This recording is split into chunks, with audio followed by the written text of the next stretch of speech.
Assalamu alaikum everyone. This is Bhavna from Food Story by Sakib and Bhavna. শীত কিন্তু আসছে আসছে বলে চলেই এসেছে। সো শীতের সময় পিঠাপুলি হবে না এমনটা তো আসলে করা যায় না। সো এটা খুব ইনজাস্টিস হবে যদি শীতের সময় আমরা অ্যাটলিস্ট কোনো রকম পিঠাপুলি না খেয়ে থাকি। সো আজকে আমি আপনাদের সাথে ওরকমই একটা সহজ এবং খুবই ইউনিক একটা পিঠার রেসিপি নিয়ে এসেছি। যেটা বানানো দেখলে আপনারা চিন্তা করবেন যে এত সহজ আসলে কিভাবে হয়? আপনারা একবার এটলিস্ট বানিয়ে দেখবেন। এটা খেতে খুবই মজা হয় এবং বানানোর রেসিপিটাও কিন্তু খুব সহজ। সো কথা না বাড়িয়ে let's go to my kitchen.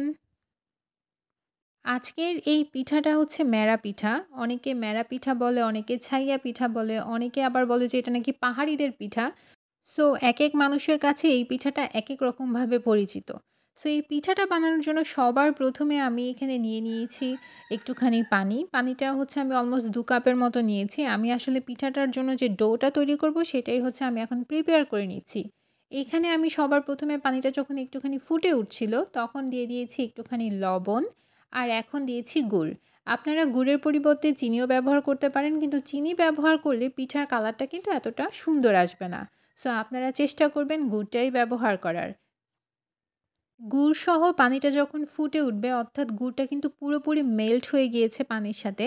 So ওই পর্যায়ে হচ্ছে আমি এখানে চালের গুঁড়ো দিয়ে দিচ্ছি। আমি কিন্তু আজকে শুকনো চালের গুঁড়ো ব্যবহার করছি। আপনারা চাইলে ভিজা চালের গুঁড়ো দিয়েও হচ্ছে পিঠাটা তৈরি করতে পারেন। আর এখন আমি সবকিছু ভালোভাবে হচ্ছে মিশিয়ে নিচ্ছি। যাতে গুড়ের পানিটার সাথে এই গুঁড়িগুলো খুব ভালোভাবে মিশে যায় অর্থাৎ অ্যাবজর্ব হয়ে যায় এবং গুঁড়িটাও কিন্তু একটুখানি রান্না হতে হবে। দ্যাটস ওয়াই আমি হচ্ছে একটুখানি এটাকে খুব ভালোভাবে মিশিয়ে দিচ্ছি। আমার মনে হয়েছে আরেকটু গুঁড়ি লাগবে। সো আমি এখানে আরেকটু গুঁড়ি এড করে দিয়েছি।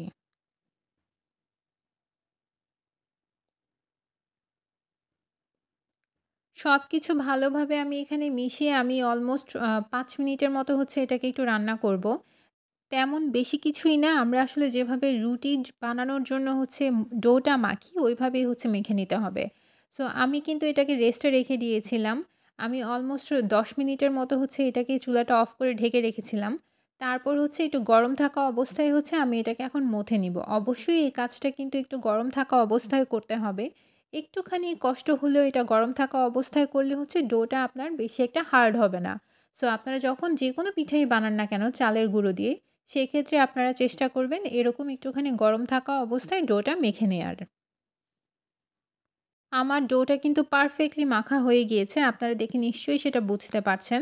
আমি এখন একটু, একটু করে নিয়ে হচ্ছে পিঠার শেপ দিয়ে দিব। অ্যান্ড এটা একদমই নিজের ব্যক্তিগতভাবে হচ্ছে আপনারা করতে পারেন। আপনারা লম্বাটে শেপেও করতে পারেন, একদম গোল করতে পারেন বা আমার মতো একটুখানি ডিজাইনও করতে পারেন। আবার দেখা যায় যে একটু চারকোনা করে যে করে ওইভাবেও করতে পারেন। অ্যান্ড আমি আজকে যেটা করছি এটা হচ্ছে আমি ছোটোবেলায় হচ্ছে আমি এরকম স্টাইলের খেতাম। আমাদের গ্রামের বাড়িতে যখন বানানো হতো, তখন হচ্ছে এরকম করে বানিয়ে দেয়া হতো। সো আমার হঠাৎ করে সেটা মনে হলো অ্যান্ড আমি ভাবলাম কেন নয়? সো আজকে আমি যে পিঠার ডিজাইনটা করছি এটা হচ্ছে বেসিক্যালি চামচের ডিজাইনের মতো। এখানে আপনারা লম্বা করে নিয়ে তারপর একটুখানি আঙুল দিয়ে চেপে দিলেই হচ্ছে খুব সহজেই এই ডিজাইনটা হয়ে যাবে। বেসিক্যালি এটাকে চামচের ডিজাইনই বলে।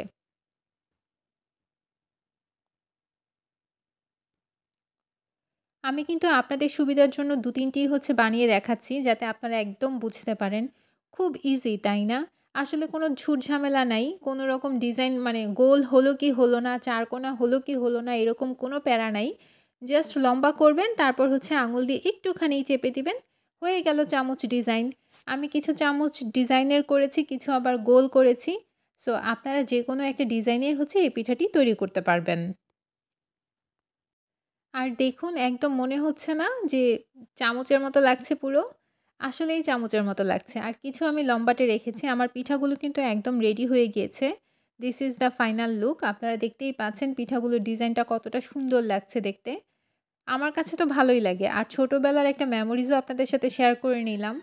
সো আপনারা যারা পিঠা বানাতে চান কিন্তু ডিজাইনের কারণে মনে হয় যে ঝামেলা, তারা চাইলে আমার মতো এরকম সহজ রকমের ডিজাইন কিন্তু করতে পারেন। আর এখন আমি পিঠাগুলি স্টিম করব। স্টিম করার জন্য আমি একটা স্টিমার নিয়ে নিয়েছি। আমি আজকে রাইস কুকারে স্টিম করব। সো আমি সেই প্রসেসটাও আপনাদের সাথে শেয়ার করছি। এই স্টিমারটা কিন্তু রাইস কুকারের সাথেই দেয়া থাকে। সো আমি পর্যাপ্ত পরিমাণে পানি নিয়ে হচ্ছে এই স্টিমারের মধ্যে পিঠাগুলো দিয়ে দিয়েছি। এখন সুন্দর করে ঢাকনা দিয়ে দিব।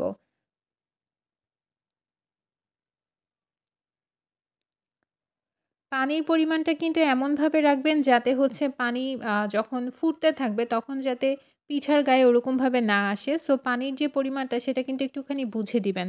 একদম রাইস কুকারের পটের পুরোপুরি পানি আবার দিয়ে দিবেন না। তাহলে আসলে পিঠাগুলো প্রপারলি হবে না। তখন পিঠাগুলো থেকে নিচ থেকে পানিটা উপরে এসে আসলে পিঠাগুলো ভিজে যাবে। আর এই তো আমার পিঠাগুলো কিন্তু একদম রেডি হয়ে গিয়েছে। কালারটা কি পরিমাণ চেঞ্জ হয়ে গিয়েছে আপনারাই দেখে বলুন। গুড়ের জন্য এই কালারটা কিন্তু দেখতে আরো বেশি সুন্দর লাগছে।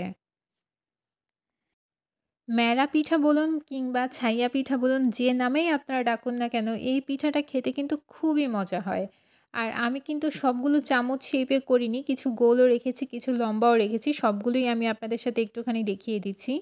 এই পিঠাটা যখন আপনারা মুখে দিবেন গুড়ের যে ফ্লেভারটা এবং চালের গুঁড়োর যে ফ্লেভারটা এটা পুরোটা খুবই ভালো লাগে। সো আপনারা যারা সহজ রেসিপি খুঁজছেন, পিঠা বানাতে চাচ্ছেন কিন্তু পারছেন না, আমার মনে হয় আজকের ভিডিওটা তাদের জন্য একদম বেস্ট হবে। খুব সহজেই খুব অল্প সময়ে কোনো বেলাবেলির ঝামেলা-টামেলা নেই বেশি একটা। সো ইজিলি স্টিম করে হচ্ছে আপনারা এই পিঠাটা তৈরি করতে পারেন। আশা করছি আজকের এই ভিডিওটা আপনাদের একটু হলেও হেল্প হবে। সো পিঠার দিনে পিঠা খাবেন না এমনটা করবেন না প্লিজ। আমি আশা করব যে আপনারা একবার হলেও এই পিঠাটা তৈরি করে দেখবেন। এটা খেতে কতটা মজা হয় সেটা আপনারা যখন তৈরি করবেন আপনারা নিজেরাই তখন বুঝতে পারবেন। আশা করছি আজকের ভিডিওটা একটু হলেও আপনাদের হেল্প হবে। এই ইউনিক ডিজাইনের পিঠাটি চাইলে আপনারাও বানাতে পারবেন। আমি আপনাদেরকে একটু কাছ থেকেও দেখিয়ে দিচ্ছি পিঠাগুলো দেখতে কতটা সুন্দর হয়েছে। এই তো আমি কিছুটা গোল শেপেও রেখেছি। সো আমি ওরকমই একটা পিঠা আপনাদেরকে একটুখানি দেখিয়ে দিচ্ছি।